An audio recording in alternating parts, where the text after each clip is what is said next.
philosophie, au marquis de la Maisonfort. Oh, qui m'emportera vers les tièdes rivages, où l'Arnaud, couronné de ses pâles ombrages, au mur de Médicis, en sa course arrêtée, réfléchit le palais par un sage habité, et semble, au bruit flatteur de son onde plus lente, murmurer les grands noms de Pétrarque et de Dante. Ou plutôt, que ne puis-je, au doux tomber du jour, quand, le front soulagé du fardeau de la cour, tu vas sous tes bosquets chercher ton égérie, suivre, en rêvant, tes pas des prairies en prairies, jusqu'au modeste toit par tes mains embellies, où tu cours adorer le silence et l'oubli. J'adore aussi ces dieux, puis que la sagesse, au rayon du malheur, a mûri ma jeunesse. Pour nourrir ma raison des seuls fruits immortels, j'y cherche en soupirant l'ombre de leurs autels.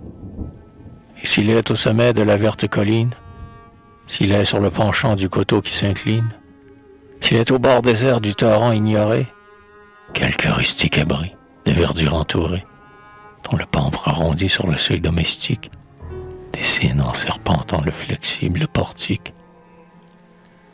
Semblable à la colombe errante sur les eaux, qui, des cèdres d'Arar découvrant les rameaux, voilà sur leur sommet poser ses pieds de rose. Soudain mon âme errante y vole et s'y repose. Aussi, pendant qu'admis dans les conseils des rois, présentant de maître, honoré par son choix, tu tiens un des grands fils de la trame du monde.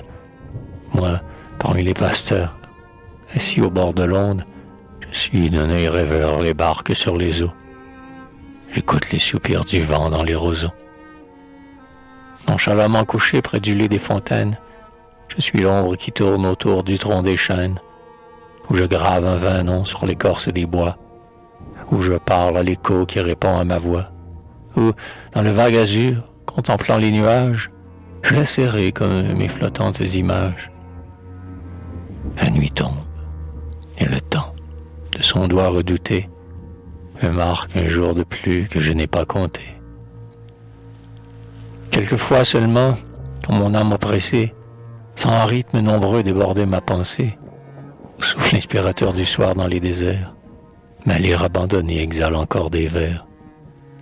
J'aime à sentir ces fruits d'une sève plus mûre, tomber sans qu'on les cueille, au gré de la nature, comme le sauvageon secoué par les vents, sur les gazons flétris de ses rameaux mouvants, laisse tomber ces fruits que la branche abandonne et qui meurent au pied de l'arbre qui les donne.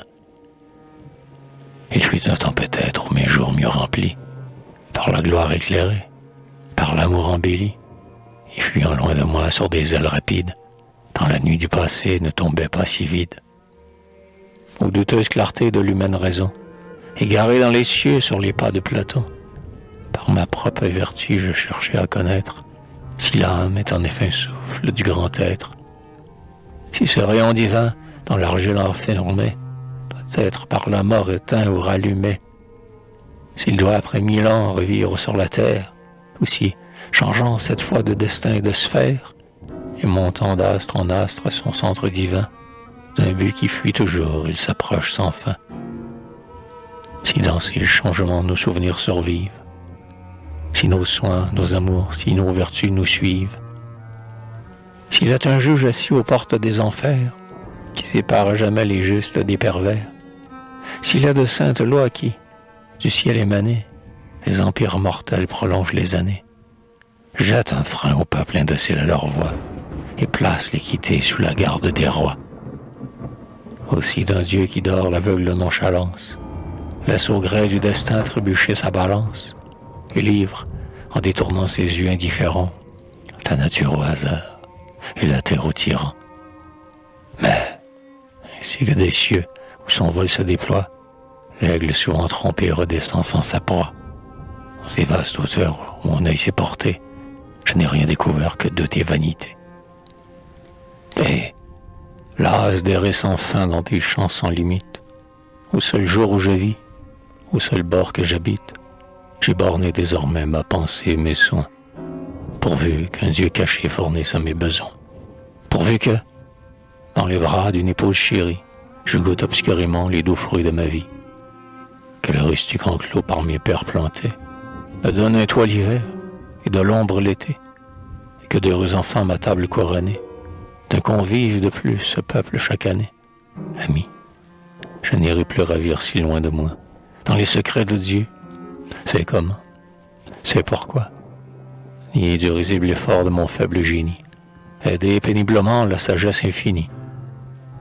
Vivre est assez pour nous, le plus sage l'a dit, le soin de chaque jour à chaque jour suffit. Humble et du sein des saints respectant les mystères, j'ai hérité l'innocence et le Dieu de mes pères. En inclinant mon front, j'élève à lui mes bras, car la terre l'adore et ne le comprend pas. Semblable à l'addition que la mer dorme ou gronde, qui dans son nid flottant s'endort en paix sur l'onde, me reposant sur Dieu du soin de me guider, à ce port invisible où tout doit aborder, je laisse mon esprit, libre d'inquiétude, d'un facile bonheur faisant sa solitude, et prétend sans orgueil la voile à tous les vents, les yeux tournés vers lui, suivre le cours du temps. Toi qui, longtemps battu des vents et de l'orage, jouissant aujourd'hui de ce ciel sans nuage, du sein de ton repos contemple du même œil nos revers sans dédain, nos erreurs sans orgueil. Dont la raison facile et chaste sans rudesse, les sages de ton temps n'appris que la sagesse, et qui reçut d'en haut ce don mystérieux de parler aux mortels dans la langue des dieux. Ces bords enchanteurs où ta voix me convie, où s'écoule à flot pur l'automne de ta vie, où les eaux et les fleurs et l'ombre et l'amitié, tes jours nonchalants usurpent la moitié. Dans ces vers inégaux que ta muse entrelace, dis-nous, qu'autrefois nous l'aurait dit Horace, si l'homme doit combattre ou suivre son destin, si je me suis trompé de but ou de chemin, s'il est vers la sagesse une autre route à suivre, et si l'art d'être heureux n'est pas tout l'art de vivre.